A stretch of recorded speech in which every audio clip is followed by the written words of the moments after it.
ओम श्री परमात्मने नमः। मन्नाथ श्री जगन्नाथ मद्गुरु श्री जगद्गुरु मदात्मा सर्वभूतात्मा तस्मै श्री गुरवे नमः। श्री गुरुर কৃপালব্ধ হলে সাধকের অন্তঃকরণে সেই দিব্য জ্ঞান উদ্ভাসিত হয়, অন্তরের সমস্ত জ্ঞান দূরীভূত হয়। বহু বহু জন্মকৃত যে সংস্কার, অশুভ সংস্কার, তা দূরীভূত হয়ে তার অন্তঃকরণের মল নিবারিত হয় এবং সে তার হৃদয়ের মধ্যে অবস্থিত সেই পরম প্রিয় বস্তু পরমাত্মাকে দর্শন করে সমস্ত ভ্রান্তি দূরীভূত হয়ে যায় এবং সে নিজের সে পরমাত্মা স্বরূপ বলে জ্ঞান লাভ করে। তাই শুভাশুভ যেসব কর্ম জীব করে, এই শুভাশুভ কর্মের ফলে যে কর্মের ফল হয়, তার জন্য যে বিভিন্ন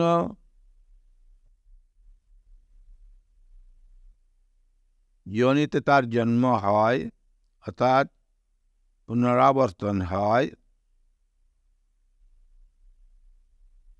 তা সেই কর্মবন্ধন যখন নিবারিত হয়, যখন সে সন্ন্যাস যোগযুক্ত অর্থাৎ অন্তঃকরণ সন্ন্যাস যোগযুক্ত আত্মা হয়ে, অর্থাৎ কর্মবন্ধন হতে জীবিত অবস্থাতে বিমুক্ত হয়ে দেহপতনের পর সে পরমাত্মাকে প্রাপ্ত হয়। ভগবান বলছেন আমাকেই সে প্রাপ্ত হয়, আমার নিকট আগমন করে। তাই ভগবানের কোনো পক্ষপাতিত্ব নেই। তাহলে ভগবান রাগ দেশবান, যেহেতু ভক্তদের অনুগ্রহ করে থাকেন, অন্যদের করেন না, তা কিন্তু নয়। অর্জুনের ভাব দেখে, তার মুখমণ্ডল দর্শন করে তিনি বুঝতে পারলেন। তাই বলছেন, হে অর্জুন, সোমহং সর্বভূতেষু ন মে দেশস্তি ন প্রিয়ঃ যে ভজন্তে তুমাং ভক্তা ময়ি তে তেষু চোপ্যহম। হে অর্জুন, আমি সর্বভূতে বিরাজিত, তাই সর্বভূতে আমি সম। আমার দেশও নাই, আর কেউ প্রিয়ও নেই। কিন্তু যারা আমাকে ভক্তিপূর্বক ভজনা করে,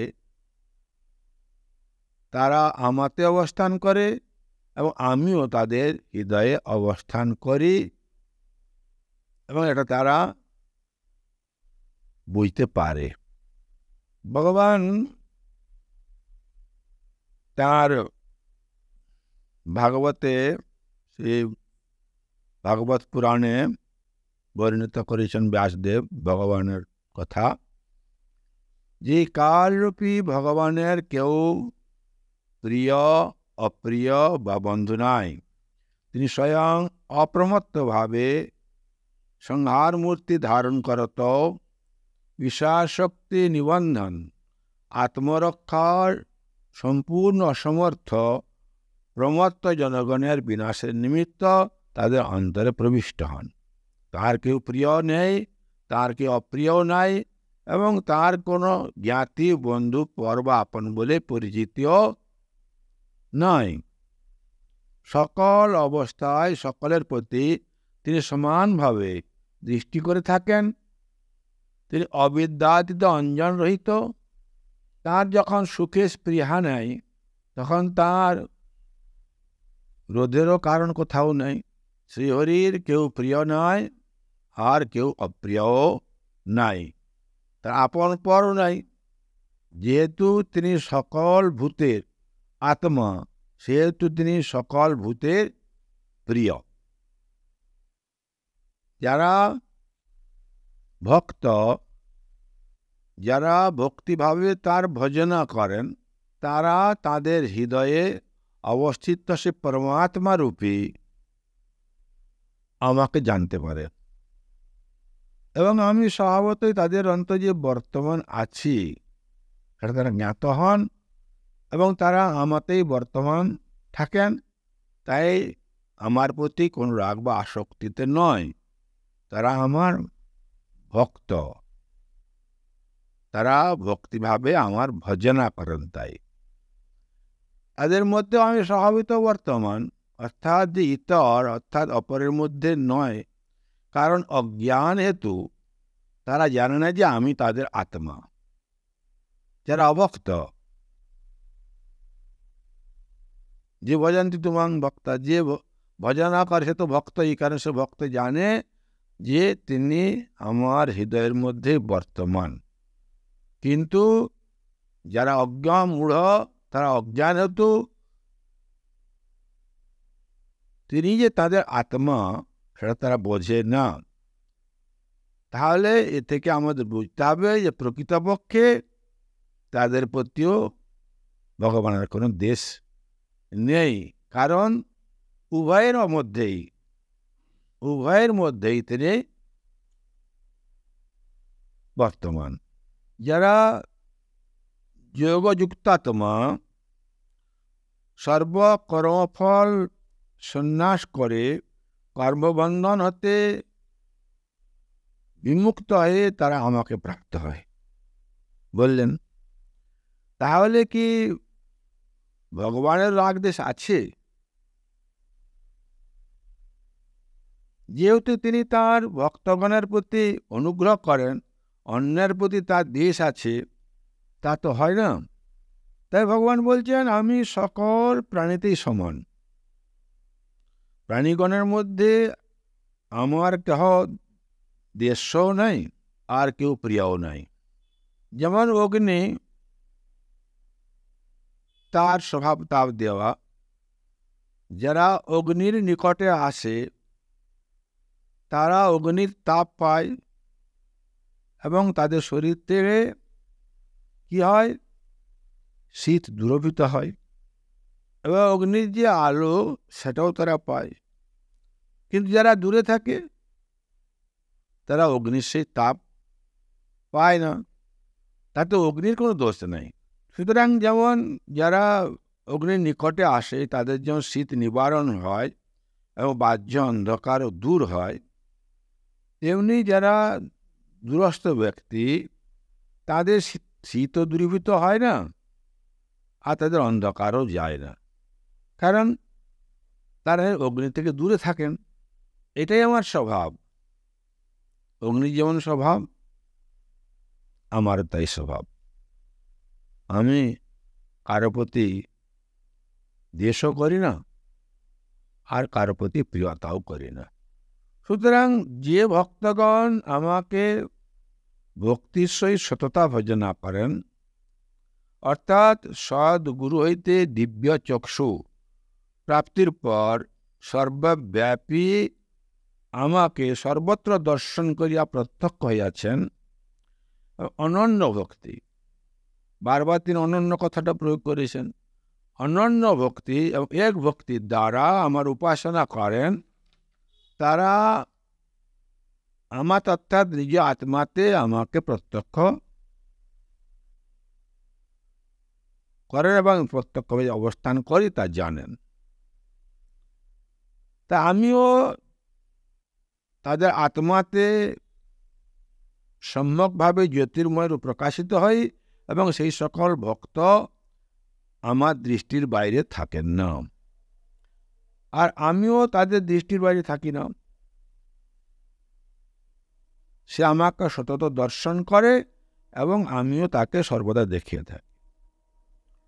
সেই ভক্ত নিজ আত্মাকেই ভগবান বলে জানিয়াছে, সেই জন্য প্রাকৃতিক কোনো দ্রব্য তার প্রিয় হয় না, জাগতিক সুখ তার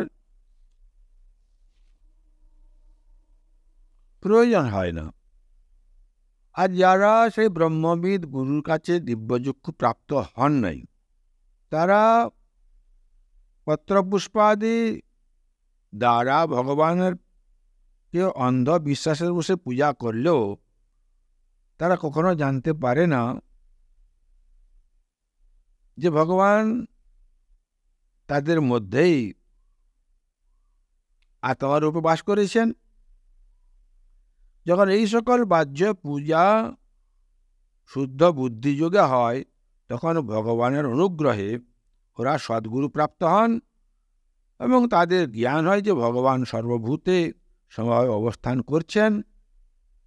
সুতরাং ভগবান সকল জীবের প্রতি সম, এর তার অর্থ। সে বললেন, যে ভজন্তি তুমাং ভক্ত, যারা ভক্তিপুর আমার ভজনা করেন, যাদের এই সংসারে আসক্তি অনুরাগ আকর্ষণ নেই, যারা কেবল আমাকে আপন বলে মনে করে, কেবল আমারই শরণাগতা হয়, কেবল আমারই প্রসন্নতা যে রাত দিন কাজ করেন, যারা শরীর ইন্দ্রিয়াদি মন বাক্য আমারই প্রতি চালিত করেন, তারা আমাতে এবং আমি তাদের মধ্যে অবস্থিত। ময়া তো ইদম সর্বম জগৎ অব্যক্ত মূর্তি না, তিনি বলেছেন ভগবান যে সমস্ত জগৎ আমার দ্বারা পরিপূর্ণ। যারা ভক্তি ভরে আমার ভজনা করেন, তারা স্বভাবিত আমাতে অর্থাৎ মদাকারে আকারিত চিত্তবৃত্তি বিশিষ্ট হয়ে আমার অনুগ্রহ ভাজন হন এবং আমি তাদের হৃদয়ে বাস করতে তাদের হৃদয়ে আবির্ভূত হয়ে তাদের অনুগ্রহ। কিন্তু যারা ভজনা করে না, যারা ভক্তি ভগবান ভজনা করে না, যারা অন্য দেবতার ভজনা করে, যাদের অন্তর রাগ দেশ আছে, অসুর বুদ্ধি আছে, তারা জানে না যে আমিও তাদের মধ্যে আছি। তাই রাগ দেশ তাদের আমার নয়। আমি কিন্তু ভক্তর ভিতরেও আছি, অভক্তের ভিতরেও আছি। তাই আমার কেউ দেশও নাই, আর কেউ প্রিয়ও নাই। তাই যেমন বলা হলো অগ্নির কথা, যে অগ্নির যে রাগ দেশ আছে তা নয়। যারা অগ্নির সমীপে আসে তারা আলো পায়, তাদের শীত নিবারিত হয়। যারা দূরে থাকে তাদের শীত নিবারিত হয় না, আলোও পায় না। ভগবানও সেই রূপ ভক্তকে অনুগৃহীত করেন, অভক্তকে করেন না বলিয়া তার রাগ দেশ আছে, এটা কিন্তু বলা যায় না। তাই ভগবান বলছেন যে তুমি ভগবত ভক্তির মাহাত্ম্য তুমি শ্রবণ করো।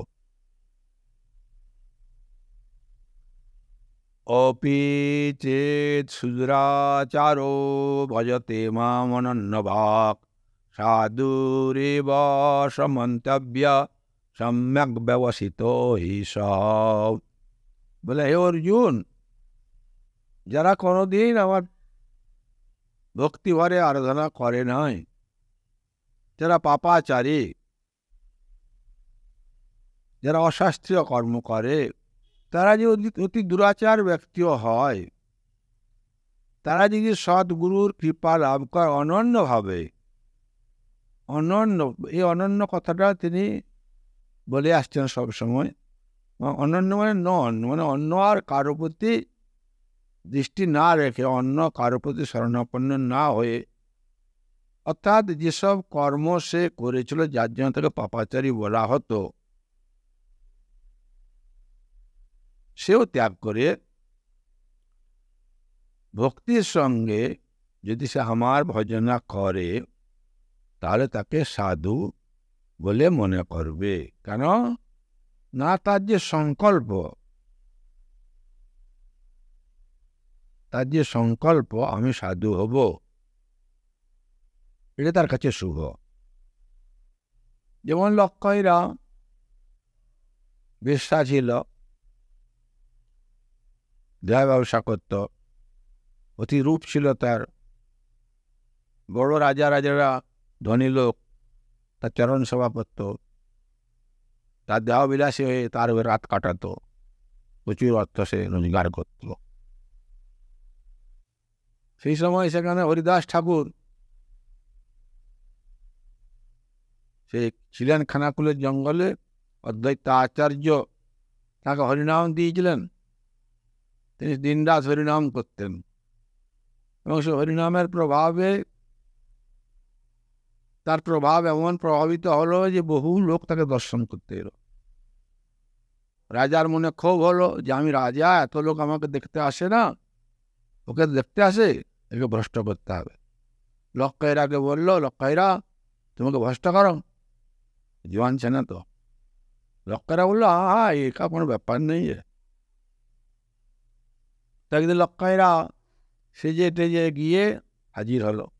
তোমার বলল, ঠিক আছে বসো, আমি সারা রাতে 3 লক্ষ নাম জপ করব, জপ করার আগে আমি কারোর সঙ্গে কথা বলবো না, তোমার সঙ্গেও না, জপ শেষ হলে তোমার সঙ্গে কথা বলবো। বললো, ঠিক আছে বাবাজি, দেখা যাক। তখন 3 লক্ষ নাম এক মনে জপ করলেন। লক্ষয়রাও তার লক্ষ্য নেই, জগতের প্রতি কোনো লক্ষ্য নেই, দেহের প্রতিও না, 1 লক্ষ শুধু নামে। 3 লক্ষ নাম শুনলে সূর্য উঠে গেল, আর লক্ষয়রা কি করবে, সেকে তো আর রাতের অতীত, পালিয়ে গেল। তারপর দিন আবার এলো, বলে বসো, আমার একটাই কথা, আমার জপ শেষ হবে। সেদিনও 3 লক্ষ জপ হলো, সকাল হয়ে গেল, সে পালিয়ে গেল। এও 1 দিন গেল, 2 দিন গেল, 3 দিন গেল, 4 দিন গেল, 5 দিন গেল, 6 দিন গেল, 7 দিন চলে গেল। লক্ষয়রা সাধুর সামনে বসে আছে, তো অগ্নির পাশে আমরা বসলে শীতের দিনে কি হয়, অগ্নির তাপ আমাদের ভিতরে ধীরে ধীরে প্রবেশ করে, আমাদের শরীর থেকে শীত দূরীভূত করে। শীতের জন্য যেসব পোশাক পরি আমরা, সেগুলোও ধীরে ধীরে আমাদের শিথিল হয়ে যায়, খুলে দিতে হয়। তেমনি তিনি উচ্চস্বরে হরিনাম করছেন, এ বসেও শুনছে, ওর কান দিয়ে ভিতরে প্রবেশ করছে। যতই প্রবেশ করছে তত অন্তর তার শুদ্ধ হচ্ছে, অন্তরের মধ্যে যে মলিনতা ছিল, হরিনামের প্রভাবে সে মলিনতা ধীরে ধীরে ধুয়ে গেল। ময়লা কাপড়কে সাবান দিয়ে ধুলে ধীরে ধীরে তার ময়লা দূরীভূত হয়। হরিনাম রূপ গুণগানের যে প্রভাব, তাতে তার সব পাপ মন থেকে নিবারিত হলো। তার যে অহংকার ছিল রূপের, সেও দূরীভূত হলো। সে মনে ভাবলো, হায় আমার শরীরে কি মূল্য আছে। এক যুবক আমার দিকে ফিরেও তাকালো না, অথচ আমার পায়ে কত ধনী লোক, কত রাজা লোক পড়ে থাকে। ধিক আমার এই শরীরকে, ধিক আমার জীবনকে।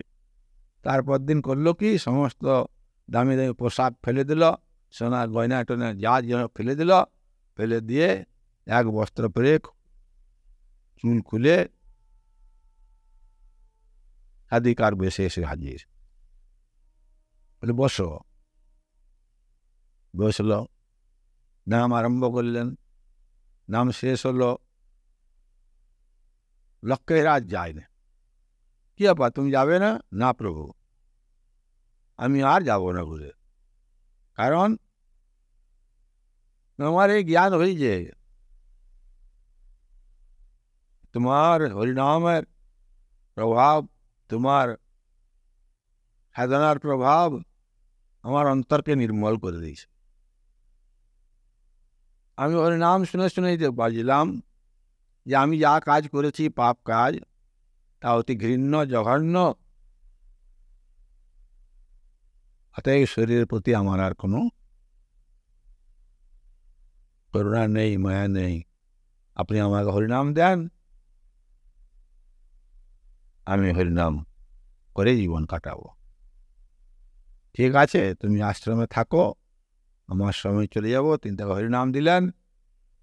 লক্ষায়রা বেশ্যা থেকে লক্ষায়রা সাধিকা হয়ে গেল। কিভাবে হলো? ক্ষিপ্রম ভবতি ধর্মাত্মা সশান্তি নিযক্ষতে কুন্ত্য়া প্রতিজানে নমে ভক্ত প্রণশ্যতি। ক্ষিপ্রম ভবতি ধর্মাত্মা, ক্ষিপ্র যেমন বৃষ্টি হলে বা কোনো ঝর্ণার জল উপর থেকে নিচে গড়ে যখন আসে তখন খুব দ্রুত বেগে আসে, খুব দ্রুত উপর থেকে গড়ে গড়ে আসছে, কোনো বাধাও আনে না, কিছু আনে না। যেখানে বাধা নেই সেখানেও খুব দ্রুত বেগে চলে আসে। তাই ক্ষিপ্রং, ক্ষিপ্র অতি শীঘ্র, ভবতি ধর্মাত্মা, অতি শীঘ্রই সে পাপাচারী ধর্মাত্মা হয়ে যায়। তাকে তুমি সাধু বলেই জানবে, কারণ কাপড়ের ময়লা যখন সাবান দিয়া পরিষ্কার করলে সে আগের রূপ ধারণ করে, সেই রূপ পাপাচারী যখন পাপ করে তখন সে আমাকে জানতে পারে না। পাপ নষ্ট হওয়ার পর সে জানতে পারে আমি তার হৃদয়ে, সে আমার হৃদয়ে, তার সঙ্গে আমার দৃঢ় সম্বন্ধ, আমার সঙ্গেও তার দৃঢ় সম্বন্ধ হয়ে যায়। তাই সে ক্ষিপ্রং ভবতি ধর্মাত্মা, সে অতি শীঘ্র ধর্মাত্মা হয়ে যায়, সে ধার্মিক হয়ে যায়। এবং সসৎ শান্তি, সসৎ শান্তি, সৎ অর্থাৎ শাশ্বত, শাশ্বত শান্তি লাভ করে, যে শান্তি আর কোনোদিন নষ্ট হয় না, কোনোদিন আর নষ্ট হয় না, সেরকম শান্তি লাভ করেছে, চির শান্তি লাভ করেছে। কারণ তার মনের যে অশান্তি ছিল, যে ক্ষোভ ছিল, রাগদ্বেষ ছিল, যে রজগুণ তমগুণের ময়লা ছিল, সে রজ তম মল নির্গত হয়ে সে সত্যগুণে প্রতিষ্ঠিত হলো, সেখান থেকে শুদ্ধ সত্যগুণে প্রতিষ্ঠিত হলো এবং সেই শান্তি লাভ করে কি করল না, সমস্ত বাহ্য বিষয় পরিত্যাগ করে তার চিত্ত জ্যোতির্ময় আত্মায় অবস্থান করল। সেই জন্য সে সাধু চিত্তযুক্ত হয়ে নিত্য পরম শান্তিকে প্রাপ্ত হয়। তাই হে কৌন্তেয়, আমার যে ভক্ত হয়ে যায় সে কখনো বিনষ্ট হয় না, কারণ তার চিত্ত সেই পরমাত্মাতে যুক্ত হয়ে যায়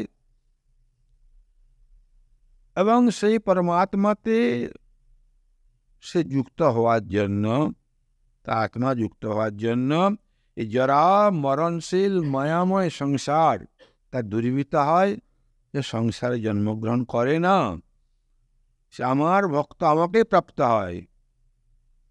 প্রতি জানে হি, ইয়া তুমি নির্ভয়ে প্রতিজ্ঞা করিয়া ঘোষণা করতে পারো।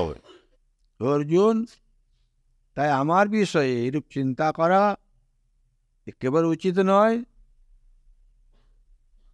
যে আমার রাগদ্বেষ আছে, আমার কারো প্রতি আসক্তি নাই, কারো প্রতি বিদ্বেষও নাই। যে ভজন্তি তুমাং ভক্তা, যারা শ্রদ্ধা সহকারে ভক্তির সঙ্গে আমার ভজনা করে, যারা আমার সঙ্গে সম্বন্ধ রচনা করে, আমি তাতে তারা আমাতে, যে জ্ঞান তাদের হয়, যারা অতি দুরাচারী পাপী তারাও ভজনের দ্বারা যখন জানতে পারে তারা আমার, আমি তাদের, তাদের প্রতি যেন আমার আসক্তি নাই। তুমি যারা জানতে পারে না তাদের প্রতি আমার দোষ নাই, সেটা তাদের অজ্ঞানতা। আমার স্বভাব কিন্তু রাগদ্বেষবিহীন, কারণ আমি সবার ভিতরেই বর্তমান থেকে তাদের কর্ম ব্যবস্থা করে। যে যথাম্মাং প্রপদ্যন্তে তাই তথাই ভজামহম, যে যেমনভাবে আমার ভজনা করে আমি তাকে তেমনই ভজনা করি, যে যেমন ভজনা করবে। এইভাবে তিনি উপদেশ দিলেন, যাতে অতি সহজে রাগ দেশবিহীন হয়ে ভগবানের শরণাপন্ন হলে, একান্তভাবে ভজনা করলে ভগবানের ভক্তি লাভ করে, সে ভক্তির দ্বারা আমরা এই জড় মরণশীল জগৎ থেকে নিজেকে উদ্ধার করতে পারব এবং শ্রী ভগবানের শরণাপন্ন হয়ে পরম শান্তি, অর্থাৎ চিরশান্তি লাভ করতে পারব। এটাই ভগবানের উপদেশ। ওম শান্তি।